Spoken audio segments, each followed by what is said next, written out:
안녕하세요. 오늘은 50대 이후 부부 생활, 그리고 그 안에서의 친밀감에 대한 자료들을 가지고 해보는 시간입니다. 많은 분들이 이 시기를 좀 관계 끝물처럼 생각하시는 경향이 있는데 자료들을 보니까 오히려 더 깊고 섬세한 교감을 나눌 수 있는 아주 좋은 기회라고 하네요. 연구 논문도 있고 전문가 칼럼, 또 실제 사례들까지 관점들이 꽤 다양한데요.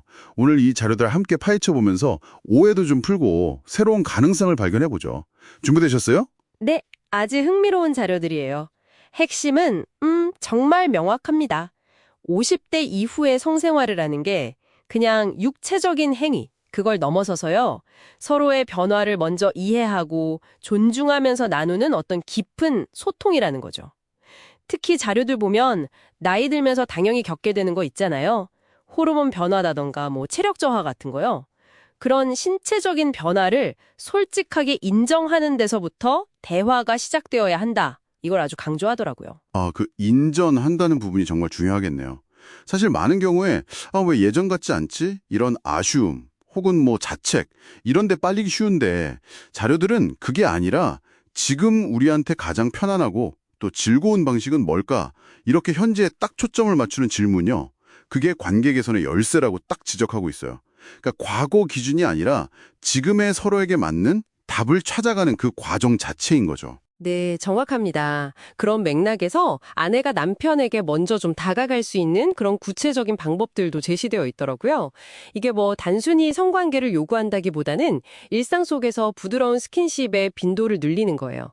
예를 들면 그냥 무심하게 손에 잡는다거나 아니면 TV 보면서 어깨나 가슴 같은 데를 살짝 부드럽게 쓰다듬어 준다거나 어떤 연구에서는 이런 비요구적인 접촉이 남성의 심리적 안정감을 확 높여준다고 분석하기도 했어요.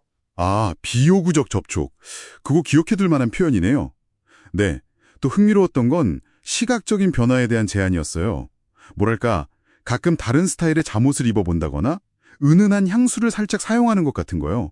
이런 작은 변화가 남편한테는 신선한 자극이 될 수 있다는 거죠. 물론 가장 강력한 건 역시 따뜻한 눈빛이나 미소 같은 비언어적인 신호라고 자료들은 다 같이 이야기하고요. 말없이 보내는 긍정의 메시지랄까요? 맞습니다. 그럼 반대로 남편이 아내를 위해서 보여줘야 할 가장 중요한 태도, 이걸로는 인내심을 꼽아요. 여성의 경우 특히 갱년기 전후로는 신체적 변화도 크고 심리적으로도 좀 복잡할 수 있거든요.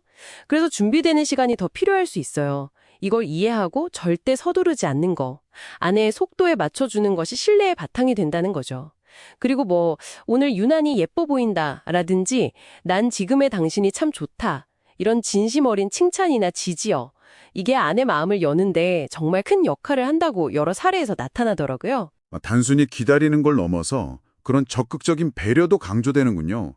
이리 되면 등이나 허리를 부드럽게 마사지해주면서 긴장을 좀 풀어준다거나 혹은 관계할 때 불편함을 느낄 수도 있으니까 아내를 위해서 미리 윤활제를 준비해두는 그런 세심함 같은 거예요. 이런 작은 행동 하나하나가 나는 당신을 존중하고 있어 라는 아주 강력한 메시지가 된다는 분석, 저도 참 인상 깊었어요. 그렇죠. 그리고 관계 방식 자체에 대한 제안도 있었어요. 늘 같은 심실, 늘 같은 패턴에서 좀 벗어나 보라는 건데요.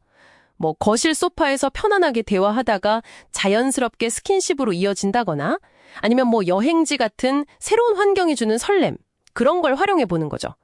한 전문가는 이런 환경의 변화가 습관적인 어떤 부담감에서 벗어나게 해주는 효과가 있다고 설명하기도 하고요. 새로운 환경뿐만 아니라 새로운 활동에 대한 제안도 있었죠.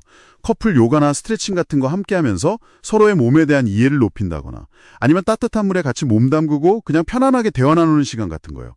이런 활동들이 단순히 분위기 전환, 이걸 넘어서서 서로에 대한 심리적인 장벽을 낮추고 유대감을 강화하는 효과가 있다고 해요. 근데 여기서 정말 흥미로운 지점은 네, 그게 바로 이 모든 방법들이 그냥 단순한 기술 몸록이 아니라는 점이에요. 핵심은 서로의 리듬과 호흡에 귀 기울이고 그걸 맞춰가는 과정 그 자체에 있다는 거죠. 어떤 속도가 편안한지 또 어떤 접촉이 좋은지 이런 걸 솔직하게 이야기하고 상대방 반응을 살피면서 조율해 나가는 것. 바로 이게 깊은 교감이고 자료들이 말하는 배려와 존중의 표현인 거죠. 그리고 관계 후에도 바로 등을 돌리는 게 아니라 서로를 좀 안아주거나 손을 잡고 잠시 함께 머무르는 시간, 그 중요성도 강조됐어요. 그 여운이 만족도를 크게 좌우한다고요. 그렇군요. 들어보니까 결국 이 자료들이 공통적으로 던지는 메시지는 50대 이후의 친밀감이라는 게 젊은 시절의 열정과는 좀 다른 결을 가진다는 거네요. 이게 뭐 사라지는 게 아니라 오히려 더 깊고 따뜻하고 성숙한 형태로 진화할 수 있다. 이런 희망적인 관점인 것 같아요. 네, 맞습니다. 중요한 건 어떻게 하느냐는 기술적인 측면을 넘어서서요. 서로를 얼마나 존중하고 소중히 여기면서 그 시간을 함께 만들어가고자 하는가. 그 마음가짐인 거죠. 사랑은 나이와 함께 분명히 짚어질 수 있다는 것. 그게 이 자료들이 주는 가장 큰 통찰 아닐까 싶습니다. 자, 오늘 이 딥다이브를 통해서 당신의 관계를 한번 돌아볼 수 있는 새로운 렌즈를 얻으셨기를 바랍니다. 이 통찰들을 바탕으로 오늘 밤이나 아니면 이번 주말에 당신의 파트너와 함께 시도해 볼 수 있는 아주 작은 한 가지는 무엇일지 한번 떠올려 보시는 건 어떨까요? 어쩌면 그 작은 시작이 당신의 관계에 예상치 못한 따스함을 불어넣을지도 모릅니다. 당신만의 의미 있는 발견을 응원하면서 오늘 딥다이브는 여기서 마무리하겠습니다. 구독, 좋아요, 알림 설정 부탁드립니다. 감사합니다.